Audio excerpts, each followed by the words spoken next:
सो अब हम स्टार्ट करने जा रहे हैं section number B of paper number 1 statistics number 21, जहां पे रेट ऑफ इन्फ्लेशन का फॉर्मूला गिवन है।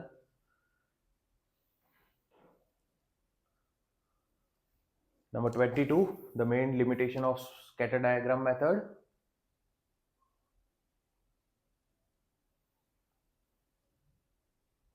(23) the value of x and y variables are doubled in the change of measurement, then the value of regression coefficient will not be changed because of cx is equal to cy is equal to 1 by 2.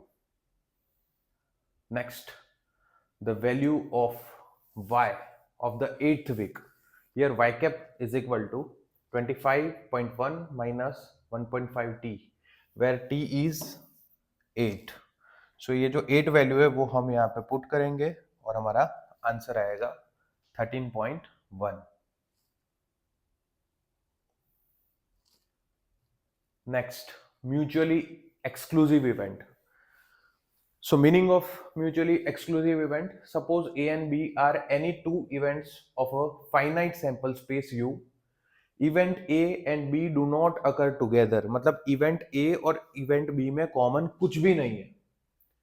Of which means A intersection B means phi. Then the events A and B are called mutually exclusive. For example, यहाँ पे event A और event B दी गई है जिसमें कुछ भी common नहीं है, तो उनको हम क्या बोलेंगे? Mutually exclusive event. Next is question number 26. यहाँ पे बाइनोमियल डिस्ट्रीब्यूशन जो है वो सिमेट्रिक दिया गया है, इसलिए P और Q की वैल्यू जो होगी वो क्या होगी? इक्वल. P होता है हमारा success of the event and Q होता है failure of the event. Mean का फॉर्मूला होता है n into P. Here n is already given. अरे sorry, mean is already given. Mean is 9. So n into 1 by 2 is equal to 9. So n की value आएगी 18. Next, question number 27. Standard score is independent of unit of measurement. ये statement सही है, तो answer आएगा true. 28. Approximate value of mean deviation for the normal distribution is 12. Already given है. Mean distribution का formula होता है 4/5 सिग्मा. सो हम लिखेंगे 12 is equal to 4/5 sigma. So sigma is equal to cross multiplication होगा 12 into 5 डिवाइडेड बाय 4. 4 3 से कटेगा, 3 5 15. So sigma की वैल्यू आएगी 15. Next, limit x tends to -1, 4x plus k is equal to 6.